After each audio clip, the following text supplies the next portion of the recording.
Right, we expand the conversation speaking to the SACP's first Deputy General Secretary, Madala Masuku, who joins us in studio. A very good evening to you. Thank you so much for coming in studio. You're the first guest of the year. We're happy to have you with us. I mean, that was a lot to take in insofar as what the ANC President Cyril Ramaphosa had to say about the relationship with the SACP, just reflecting and also just affirming a few things. I mean, how do you take all of that in? As we also listened to Solima Paila saying that we are not enemies of the ANC, but you know, there's a call and a word of caution from President Ramaphosa. It was more of a public engagement, and it's an engagement that started 22 years ago in terms of how we want to interpret what society wants. And one of the things that we needed to take into account is that in 1994, when he started during the democratic breakthrough, it was to allow people to have freedom of expression and exchange views. And we believe that as a party up to this far, people have exchanged views and they are not confused. They're not looking just for freedom. Yeah. They've got different kind of options that are actually looking at in politics, including associating themselves within class terms. We believe at this point, the alliance will be strengthened only if the party defines itself not through the movements like the COSATU, because it hasn't been saying what it is. It has been saying it through COSATU, it has been saying it through the women movement, it has been saying it through the ANC. So we're saying, no, now we should actually be having a party that speaks for the poor and the working class, because we have got a party here in South Africa that is actually speaking for the bourgeoisie, for the capitalist staff, which is DA. So we have to have it because the ANC doesn't have a side. So it takes us all. But the DA represent and fight for big business. We must fight for the poor. And the working class. So as you go on this quest to, you know, really stand out on how you define yourself, how do you resonate with what the president has had to say? I mean, he says the ANC needs the SACP and the SACP needs the ANC. He also spoke a little bit about reference to breakaway groups, how it's been a downward spiral since the 1950s and when it comes to the power of the ANC. The president knows that we are going to have an engagement, and we agree that before, in the middle of this month of January, in terms of the details of what it means. And it's good that he also indicated that Comrade Slovo's role, that the party was actually interpreting and guiding in relation to how we should move forward. Yeah. So we must say to him, we are not a splinter group. We have never been in. The party is not a league of the ANC. The party has been an independent party from the word go. The only thing we chose that from we chose all along that from 1928 that we'll work through the movement, and the stronger movement is the ANC, and we're going to work through it. And in 1994 we reviewed and we said we should do it in the same way.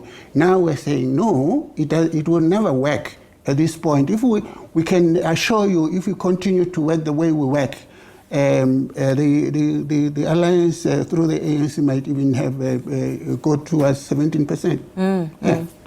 So he also made mention of how he's willing to now speak to you about your concerns about the GNU. Would you say it's a little too late?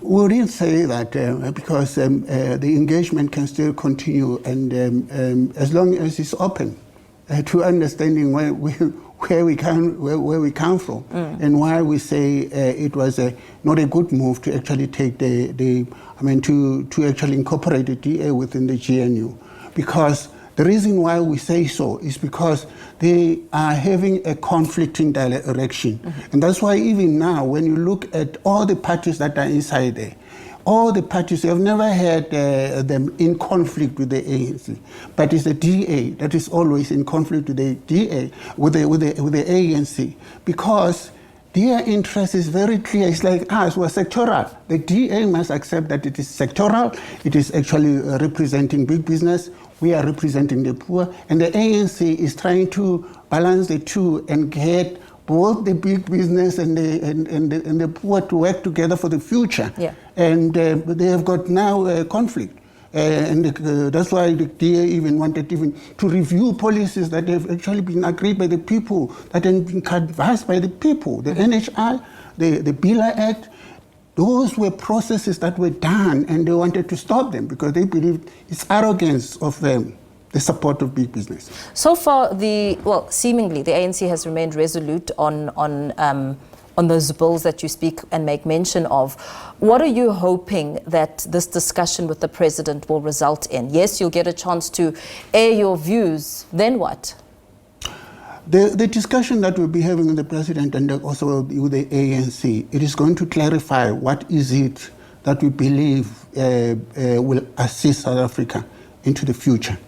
And we believe that they will understand more, because the problem is that over the 20 years, they didn't give themselves space to listen to what we're actually reflecting on.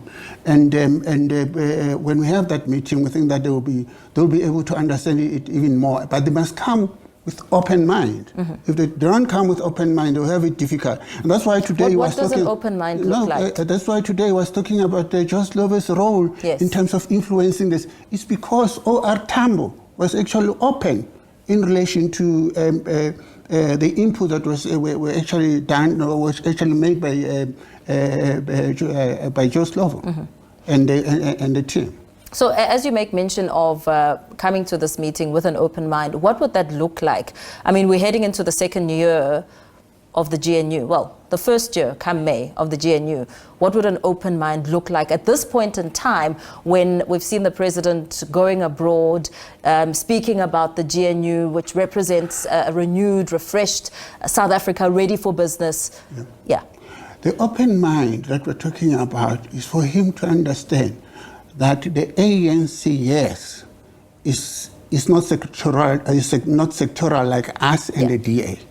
It wants to bring in everybody.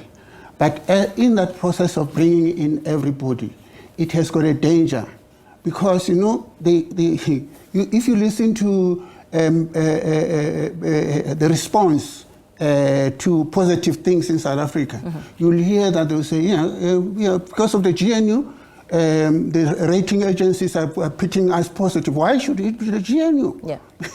Because it should be the government and the people of South Africa that says they should be able to say, we are giving you a positive look because we are taking the right, but it mustn't be based on the fact that the DA is in the... I can tell you now, mm-hmm. if the ANC says, no, we don't want to have the DA, you'll hear even the rating agencies begin to say, we have got doubts, we think the policies are not actually in order. Mm-hmm. Because they represent a particular constituency, they represent big business. Yeah. And that big business interest is not the interest of the working class and the poor. And we need to protect the working class and the poor and their interests. And they must begin to see thrive in this democracy. And it mustn't be one-sided. We mustn't getting more and more people getting richer. We must also get the people out of the misery that they are in. Mm-hmm. Yeah. Very well. Thank you so much, Dr. Masuku. Thank you for coming in the studio and speaking to us this evening. We appreciate your time. Speaking there and wrapping up that conversation with the SACP's first Deputy General Secretary, Madala Masuku.